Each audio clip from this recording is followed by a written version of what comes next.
The bill I'm signing today is about a simple proposition.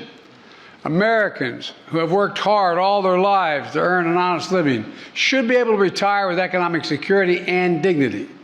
When I came to office, I promised I'd always protect Social Security, Medicare, and Medicaid. Never thought anybody'd have to make that promise to protect them, but we had to make that promise. That was Biden right after he signed the Social Security increase bill, which is going to give payments as high as $1,190. I'll give you more details on that, as this bill is only affecting 2.5 billion people out of 70 million people. And Biden had a lot of promises, but unfortunately they did not follow through when it comes to Social Security. And billions of dollars went to other countries abroad, for example, Ukraine, Israel, but then we got $1.2 billion to Somalia, $1 billion to Nigeria. Well, we have millions of people suffering at home in our country. We could have had a Social Security increase to those people instead of that money going abroad. So I'm going to give you the full video clip of what's going on with the Social Security Fairness Act, when it's going to go into effect, when you can expect your check, give you some other details and some other important updates as well. Before I dive into the main content, if you appreciate these Social Security updates, hit the like button and subscribe to the channel for more Social Security updates. So we have the Social Security Fairness Act officially signed into law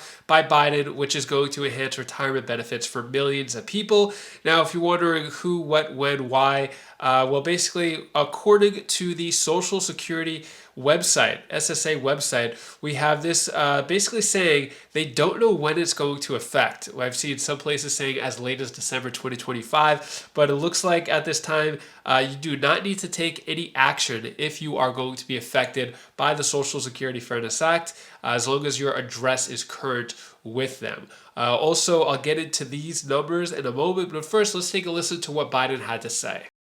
The bill I'm signing today is about a simple proposition. Americans who have worked hard all their lives to earn an honest living should be able to retire with economic security and dignity.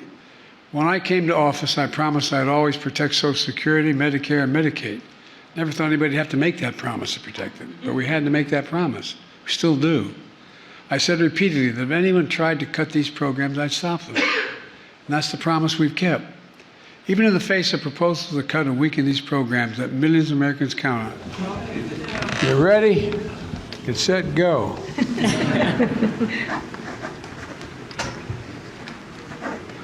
All right.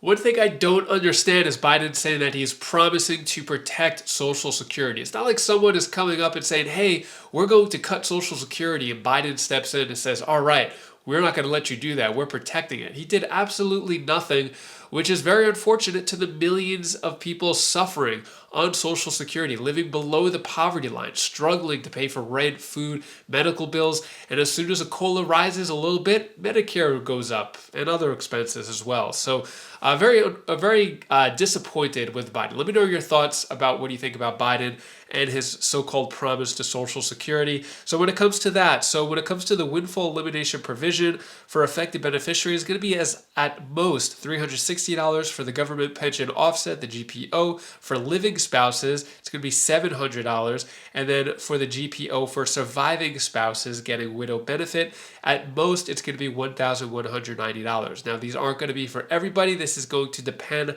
on certain circumstances. So that'll be it when it comes to Social Security Fairness Act. Unless there's any new updates, I probably won't update you on that anymore. But moving on, as this is Biden's last part in Social Security for his presidential legacy, which is very disappointing, especially since he ran on this. 4 Social Security changes, which I've gone over many times. And personally, I was optimistic, thinking that he would try to get it done before his presidency being done. But another disappointment from Biden about that. And to bring more disappointments to this, countries that receive the most foreign aid in the U.S. I'm not going to go over all these, but if you want, you could pause the screen. We have billions. I think it's around $70 billion going to different countries. How would you feel if you got an extra, let's say $500 extra in your Social Security check instead of billions of dollars going out to other countries? It's almost like saying, if you're living in a house, you're barely making enough money, all the money coming in, you just give it to other people instead of feeding yourself and your family. That's what it feels like in this country. We have someone, the head of the household, giving money out to everyone else when everyone in the house is starving. It just makes no sense to me.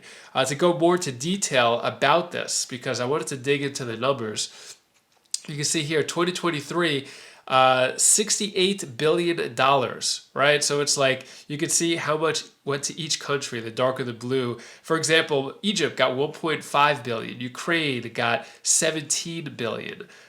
Colombia got 738 million, right? So I don't understand why all these countries are getting so much, and these are just individual countries, not including towards economic development fund or humanitarian assistance and billions and billions and billions of dollars. It just makes no sense. I don't understand it. Like, right? If we look at year 2022. You can see under Biden how much more money went out, $76 billion. And for whatever reason, Russia got $1.7 billion. I thought we were in like a proxy war with Russia, but they still got $1.7 billion.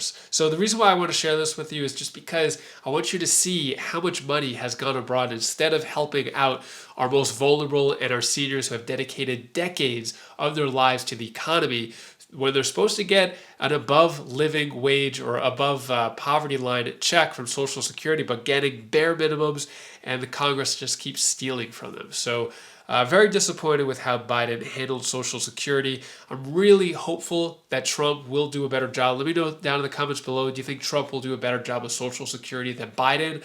Let me know down in the comments below. So yeah, that is all the news that I have for you today to hopefully brighten your day a bit. Here's my daughter Belle's tip of the day. Oh, hi guys, I didn't see you there.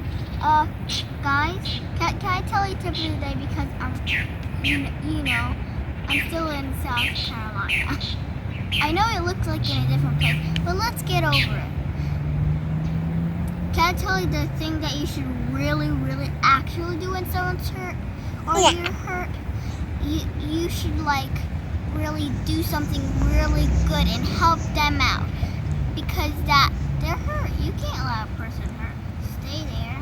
I know you guys would do such a great thing, even better than that. Like help them up or something. And you can too. So that's all the advice that I wanted to give to you today. And also this is my sister Kalea. Say hi. Hi. Bye. We may see an epic collaboration between Bernie Sanders and Donald Trump, as both of them are saying good things about each other, and we could see potentially a $2,400 Social Security increase if Trump adopts Bernie Sanders' Social Security bill, as it seems like Bernie Sanders is getting cozier and cozier with Trump and his administration, saying good things about Musk, good things about Trump. You're not going to want to miss this. So click that video now, and I'll give you all the details on that. So click that video now, and I'll see you in that video. Take care, be safe. Thank you for watching.